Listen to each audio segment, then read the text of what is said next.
Hello everyone, today I have an interesting paper that I want to share with you. It is STF Next Learning Sensing Signals from the Time Frequency Perspective with Short-Time Fourier Neural Networks. It is a new paper published this year and I find its idea is quite inspiring, so I'd like to share with you. The review will be divided into 3 parts. At first, let's focus on its motivation, which presents a useful and creative view on deep learning approach nowadays. As you can see, how to fulfill perceptual tasks with machine is really a hot topic nowadays, where computer vision and speech recognition appears a very valuable application and has a close relationship with biology of human perception. And the neural network, the basic block of deep learning, is modeled after signal processing in human brain, and it is the most common and strongest method to accomplish the perceptual task nowadays.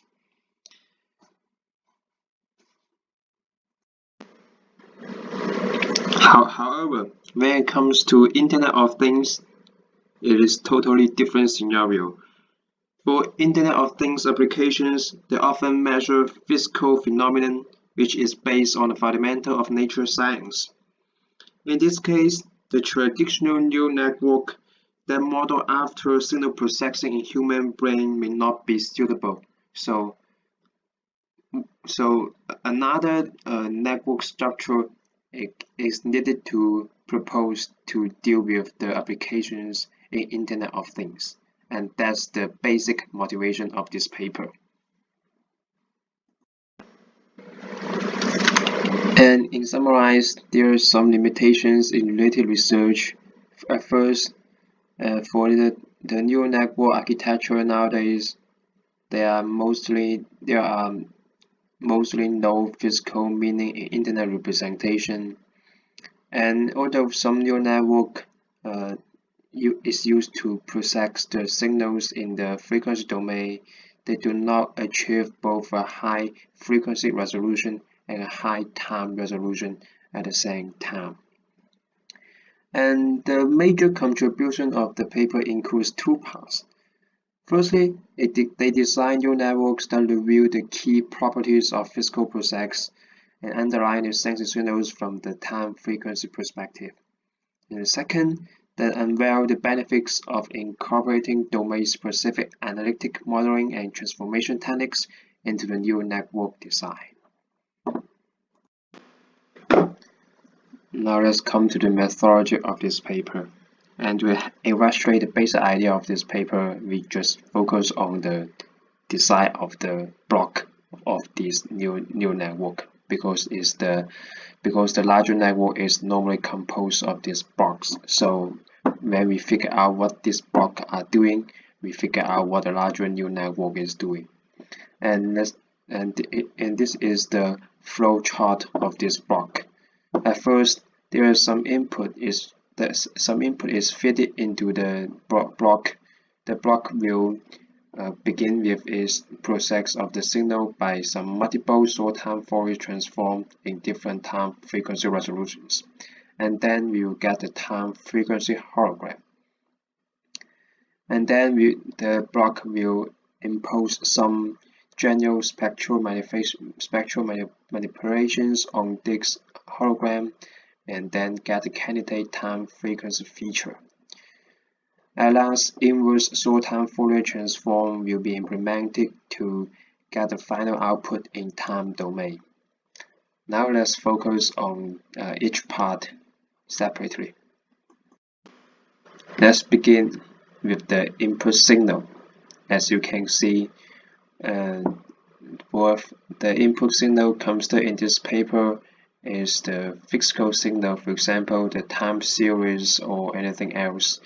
So it has the signal length, which is the time step for a time series, and a signal dimension, which corresponds the input feature of the input signal. And the block begin the process on the input with the short time Fourier transform in this formula, and the critical parameters in this formula include the time window, the sliding window, which will apply sliding window along each input feature dimension, and will produce k frequency documents, which corresponds to the frequency domain. And the paper used tau divided by 2 plus 1 in this paper for processing the data in a simple way. And then this is the overall dimension of this process result, which is the m by k by d, which m is the time chunk, the number of time chunks, k is the number of frequency components, and d is the input feature dimension. And because of the Fourier uncertainty principle, the larger with tau in short time Fourier transform results better frequency resolution, while smaller tau provides better time resolution. So in order to maintain the high resolution in both the frequency domain and time domain, the paper introduced hologram interleaving. They use representations with high time resolution to instruct the representations with low time resolution to highlight the important components over time. And here is the detail of this process. Now let's have a look on the short time Fourier transform of the input signal.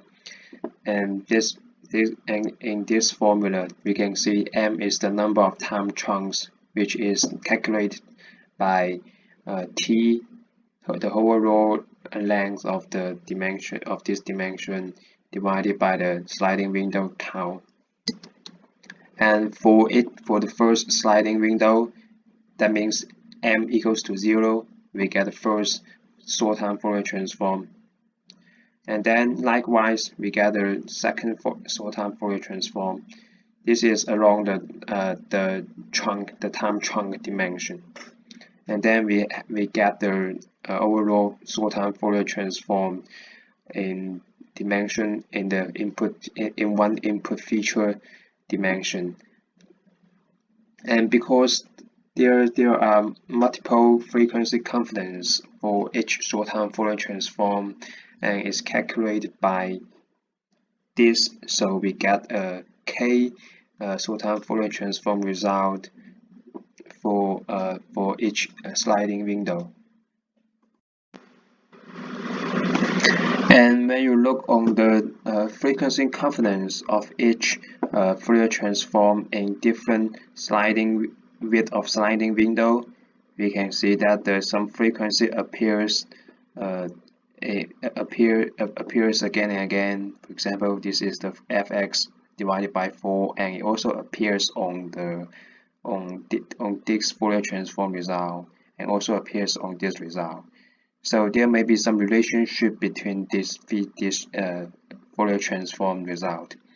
And in this paper, they try to use this relationship to promote the result in low frequency resolution and high time resolution to get the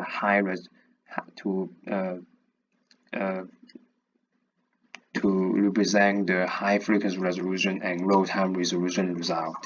And this is it is derived by this equation. And here the tau I is the larger width of the sliding window, while tau j is the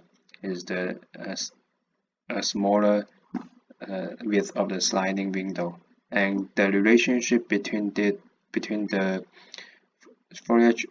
short time Fourier transform in these two width is calculated in this formula. So in this way, the low frequency resolution while high time resolution result can be used to derive the high frequency resolution while low time resolution result. And the author takes a step further to introduce the attention model to replace the sum. In this way, they want to highlight the important information over time, that is, in a high time resolution, which part is considered as the important confidence to when used to calculate the result in a much lower time resolution. And this is the attention model. Then we come to the general spectral manipulations, and there are three common operations on signal, and we can also see this idea on the traditional convolutional neural network. But in this network, they use the spectral manipulations. The first is the filtering. The filtering is to incorporate the information along the feature dimension. So the input feature from time frequency domain is multiplied with the filter matrix to incorporate the information along the feature dimension. And then the convolution will use along the frequency axis. And finally, there is a proving to simplify the input feature. For example, it can use the truncate frequency to eliminate some frequency of this time frequency hologram. For example, in this case, the frequency larger than the sample frequency divided by 4 is eliminated, so we can get a much slimmer input feature. And then in this feature, with this feature we do the inverse short-time Fourier transform, and finally we can get the output in the time domain. And that is the overall methodology in this paper. And there are some comments on it. And in fact, I only have a course thinking about this paper, so there's much detail I have not figured it out, but I think in my view there is too much setting procedure, and I think it will affect the overall applicability of the model in other domains. For example, the number of parameters, the width of the sliding window, and the size of the width set. And other is the operations. For example, the convolution, the filtering, it may introduce much more parameters than the traditional neural network. So I'm doubt whether this procedure will ruin the applicability of the model. But the most important thing is that the idea of the more specific deep learning model for fixed signal is really promising, and I think this is the